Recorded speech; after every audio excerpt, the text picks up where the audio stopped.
अस्सलामुअलैकुम, कैसे हैं आप? उम्मीद करती हूँ सब खैरियत से होंगे। Welcome to JJ's vlog. So let's begin Jiya's journey. तो इस खूबसूरत सफ़र का आगाज़ हम सब मिलकर करते हैं। तो ये होने वाला है एक ट्रैवल व्लॉग जो ना सिर्फ आपको पसंद आएगा बल्कि आपके लिए बहुत हेल्पफुल भी साबित होगा, स्पेशली यूएई रेजिडेंट्स जो प्लान कर रहे हैं फर्स्ट टाइम ओमान का बाय रोड ट्रिप। तो जनाब, हमारे एक्साइटेड सफ़र का आगाज़ हुआ दुबई से, और घर से निकलते हुए दुआओं का इत्माम और सदका और खैरात हस्ब तौफीक लाजमी करें। और ये देखें, जब तक हम शारजा पहुँचे कितनी ज़बरदस्त हसीन बारिश ने हमारा वेलकम किया।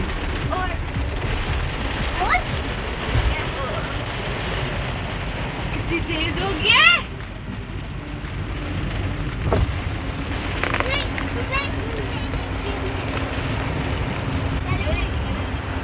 तो शारजा पहुंचकर हमें हमाद की फ्रेंड की फैमिली ने ज्वाइन किया और कुछ ज़रूरी सामान जैसे कि कूल बॉक्स के लिए ice cubes, water bottles, juices, snacks and कुछ बेकरी आइटम्स साथ लाजमी रखें अगर आपके साथ रास्ते में बच्चे हैं तो बारिश को एंजॉय करते करते हमने हत्ता ओमान बॉर्डर का दोबारा से सफ़र शुरू किया। वेल, मेक श्योर कि लॉन्ग रूट के लिए आपकी कार का एसी, इंजन और टायर्स बिल्कुल परफेक्ट हों ताकि ड्यूरिंग ट्रैवल आपको रास्ते में कोई प्रॉब्लम ना हो। और ये देखें भाई, कितनी ज़बरदस्त बारिश हो रही है, इतना हसीन, इतना मज़े का मौसम हो रहा है। साथ साथ हम एक्साइटेड हैं कि हम ओमान जा रहे हैं। अगर आप पहली मरतबा ओमान जा रहे हैं और ख़ास तौर पे ख़रीफ के सीज़न में जा रहे हैं, जून, जुलाई और अगस्त ये पीक सीज़न है सलाला में, अगर वहाँ पर आप पहली मरतबा जा रहे हैं तो वहाँ पर जाने से पहले आप अपने होटल्स की बुकिंग लाजमी करवाएं, नहीं तो आपको बहुत ज़्यादा ख्वार होना पड़ेगा। इसके अलावा दुबई बॉर्डर पर आपको पर पर्सन एग्ज़िट फ़ी 35 दिरहम्स पे करनी होती है। अगर वीज़ा की बात की जाए तो पर वीज़ा 5 रियाल अराउंड 50 दिरहम्स 1 मंथ के लिए इशू किया जाता है, और 150 दिरहम्स आपको कार इंश्योरेंस के फॉर 10 डेज़ के लिए पे करने पड़ते हैं। इमिग्रेशन एंड कस्टम क्लियर कराने के बाद finally we are entering to Oman and we are so excited. Then हम सबसे पहले पंप पर पहुंचे जहां पर हमने अपनी कार का टैंक फुल करवाया, हमने खाना खाया, थोड़ा रेस्ट किया और फिर निकल पड़े एक्सप्रेस हाईवे से मस्कत की तरफ, जो कि 4 घंटे यहाँ से दूर था। अगर आपको मेरी वीडियो पसंद आ रही है तो प्लीज़ सब्सक्राइब करना, लाइक करना एंड कमेंट करना, और ज़रूर बताना कि आपको ये वीडियो कैसी लगी। तो चले जी, अब हम पहुंच गए हैं मस्कत और अब हम जा रहे हैं अपने होटल, जहां हम आराम करेंगे। दिन भर की ट्रैवल के बाद सुकून से सोएंगे और नेक्स्ट डे के लिए हम एक्सप्लोर करेंगे, देखेंगे मस्कत, और उसके बाद हम जाएंगे सलाला। मस्कत से ओमान का रास्ता है तकरीबन 8 से 9 घंटे का। तो हम लोगों का प्लान था कि सुबह उठते ही हम मुँह हाथ धोएं, कपड़े पहने और फिर तैयार होकर हम लोग मस्कत से सलाला की तरफ चल पड़े। हम लोगों का प्लान था कि मस्कत से सलाला के दरमियान आने वाले जितने भी प्लेसेस हैं हम उनको विज़िट करते हुए वहाँ पर जाएं, यानी एक दिन में हम जितना रास्ता सलाला की तरफ का कवर कर सकते हैं हम करते जाएं। सारा दिन के ट्रैवल के बाद शुक्र है अल्लाह का बखैर आफियत हम अपनी पहली मंजिल तक पहुँच गए थे। इस वक्त रात को तकरीबन 1 बज चुका था और अब हम जा रहे हैं अपने रूम में। लिटरली हम सारा दिन के ट्रैवल के बाद इतना थक चुके थे कि इस वक्त बस हमारा दिल था कि अब हम सो जाएं।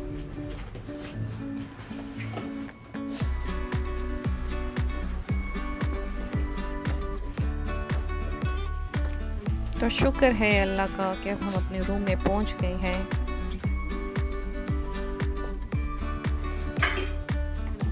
और ये है छोटा सा हमारा room tour.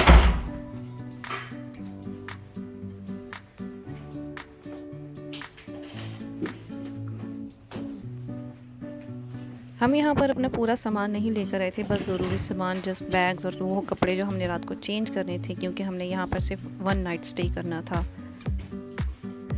After room tour हम लोगों ने अपने कपड़े चेंज किए और फिर हम थे और हमारा बेड था।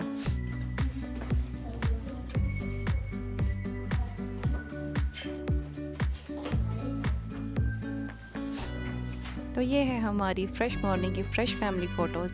तो इसके बाद हम आए नीचे और हम लोगों ने ज़रा होटल भी तो घूमना फिरना था, देखना था कि होटल जहाँ हमने स्टे किया है वो कैसा था।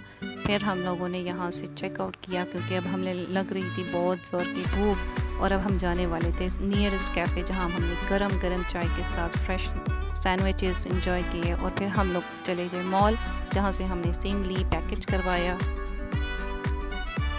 और लोकेशन लगा के सबसे पहले पहुँचे हम अपनी मंजिल पर, जो थी सुल्तान अब्दुल कबूस मस्जिद। हम लोग यहाँ पर दिन के टाइम पहुँचे, क्योंकि नाश्ते के बाद जब हम लोग यहाँ पर आए तो इतनी गर्मी थी, शदीद तरीन गर्मी थी। ओमान में भी ऐसी ही गर्मी थी जैसे कि यूएई में थी। और उसके आगे एक और धचका लगा, जो कि पता लगा कि मस्जिद तो बंद है। संडे को भी मस्जिद यहाँ बंद थी। हम लोग यहाँ की ग्रैंड मॉस्क में आए, जब हम लोगों को एंटर हुए तो पता लगा कि दरवाजे जो है वो क्लोज थे। और हम लोग फिर सहन में घूमते फिरते रहे, ठंडा पानी थोड़ा सा पिया, थोड़ा सा ठंडी हवा ली, क्योंकि यहाँ पर क्रॉसिंग हवा की बहुत अच्छी थी।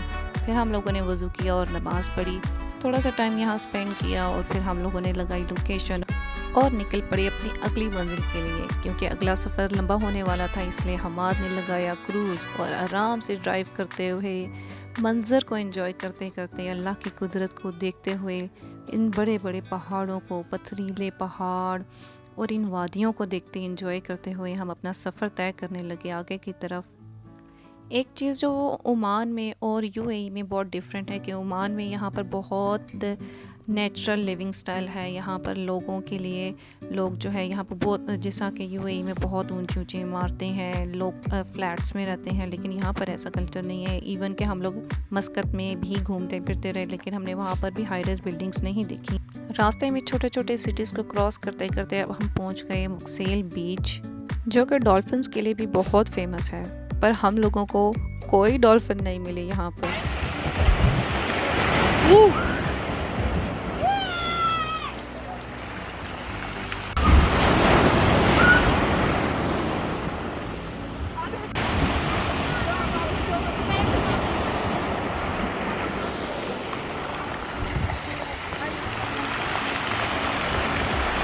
इतनी खौफनाक पानी की लहरें थीं कि यकीन जाने मुझे पानी से इतना डर लगता है और मैं पानी के करीब ही नहीं गई। अदरवाइज़ आप लोग भी बताएं कि आप में से किस किस को पानी से डर लगता है और कौन कौन जो है मेरी तरह जो है वो इस तरह समुद्र के पास नहीं जाता, बस दूर दूर से लहरों को एंजॉय करता है। तो जनाब अब हम आ गए हैं सिंक होल, जो कि इतनी ज़बरदस्त जगह थी कि यहाँ पर हम लोगों ने बहुत इन्जॉय किया। बच्चे जो है वो यहाँ से निकलने को तैयार ही नहीं थे। यहाँ पर छोटी छोटी बेबी फिशेस जो आपके पाँव को मसाज देती थी, ठंडा ठंडा सा पानी था। और यहाँ पर कुछ लोग जो है वो डाइविंग कर रहे थे, कुछ लोग जो है वो स्विमिंग कर रहे थे, और हमारे बच्चों ने भी जो है इसको बहुत इन्जॉय किया। अगर आप ओमान आए ना तो फिर इस जगह को लाजमी विज़िट कीजिएगा, क्योंकि ये रिकमेंडेड है। यहाँ आके आप बिल्कुल बोर नहीं होने वाले।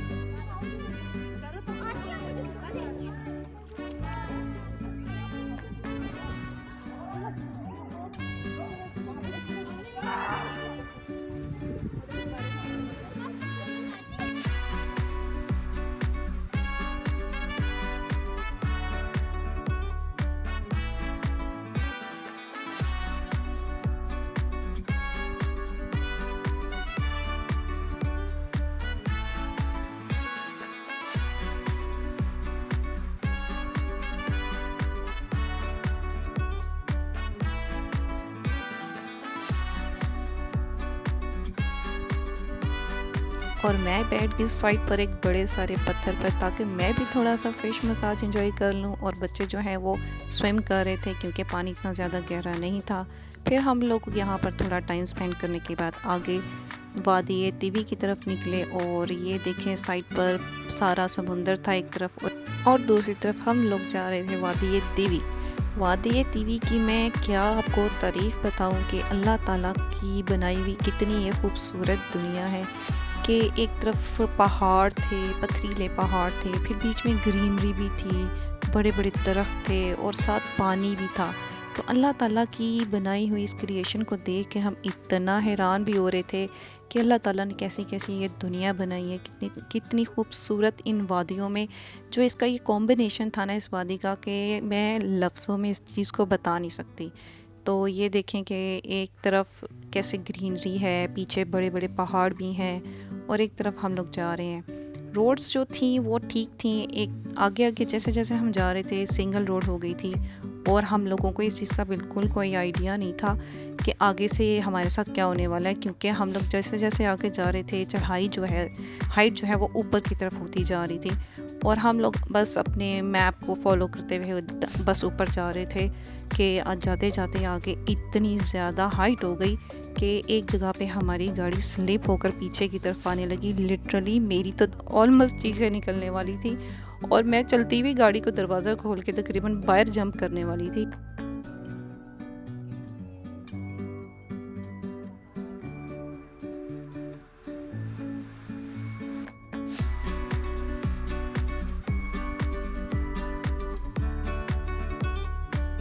तो फिर हमाद ने जल्दी से गाड़ी को ब्रेक लगाई ताकि हम लोग बाहर निकले और फिर जैसे तैसे करके हमाद ने गाड़ी को साइड पर लगाया और हमारे साथ जो पीछे हमाद के फ्रेंड की फैमिली थी उनकी कार थी।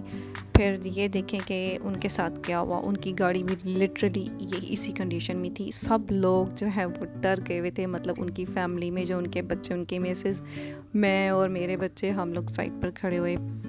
हमाद तो ऊपर आगे जाने के लिए रेडी थे कि मैं ऊपर चला जाऊँ। लिटरली 1 मिनट का सिर्फ मैप पर रास्ता शो कर रहा था कि जिस पॉइंट पर हम जा रहे थे उसका जो है सिर्फ 1 मिनट रह गया हुआ था आगे।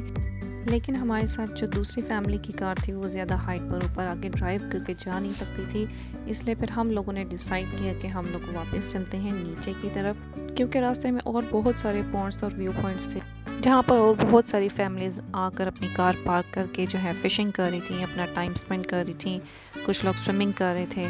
तो हम लोगों ने भी फिर यही डिसाइड किया कि हम लोग नीचे की तरफ चलते हैं और इसी तरह किसी स्पॉट पर बैठकर थोड़ा अपना टाइम स्पेंड करते हैं, कुछ खाते हैं पीते हैं। इसलिए हम लोगों ने फिर नीचे की तरफ अपना रास्ता दोबारा लिया।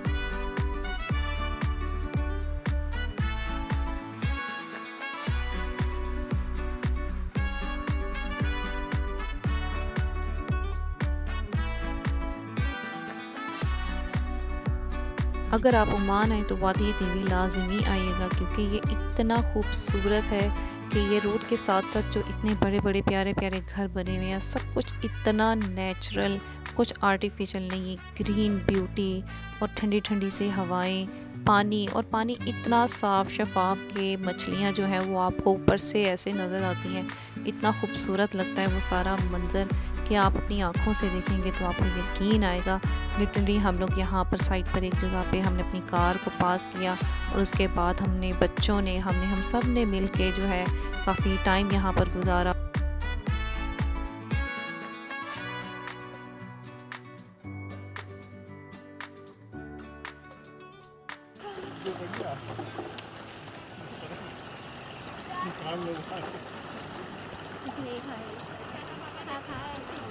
तो ये देखें जनाब, जो ब्रेड और सैंडविचेस हम लोगों ने अपने खाने के लिए रखे हुए थे वो बच्चों ने सारे फिशेस को ही खिला दिए। फिर ये तो था मेरा आज का व्लॉग जो ओमान सलाला का पार्ट 1 था। अगर आपको ये मेरी वीडियो पसंद आई हो तो प्लीज़ कमेंट बॉक्स में मुझे बताइएगा कि मैं इसका नेक्स्ट पार्ट भी बनाऊँ, क्योंकि ये तो था जीजेज़ व्लॉग यानी जिया जर्नी का पहला सफ़र। आगे तो बहुत सारे सफ़र हैं जो हम सब ने मिल के तय करने हैं। सारा दिन के सैंडविचेस और बर्गर खा खा के अब हमारा दिल था कि हम कुछ देसी खाएं। तो गाइज़ ये था मेरा आज का व्लॉग। आपको मेरा व्लॉग पसंद आया तो प्लीज़ सब्सक्राइब करें, इसको लाइक करें और कमेंट में बताएं, क्योंकि अभी तो पार्टी शुरू हुई है। खाना खाने के बाद हम लोग आए पंप पर, जहाँ पर हमने अपनी गाड़ी का टैंक फुल करवाना था और ये मंजर देखकर मुझे लग रहा था कि मैं जैसे पाकिस्तान में ही खड़ी हूँ। तो गाइज़ इससे अगला सफ़र जो है सलाला का वो मैं आपके साथ शेयर करूँगी अपनी नेक्स्ट वीडियो में। तब तक के लिए अल्लाह हाफिज़, शब्बा खैर। जब तक आप जल्दी से कर दें मेरे चैनल को सब्सक्राइब, लाइक करें और कमेंट में प्लीज़ ज़रूर बताएं कि आपको मेरा व्लॉग कैसा लगा। अल्लाह हाफिज़।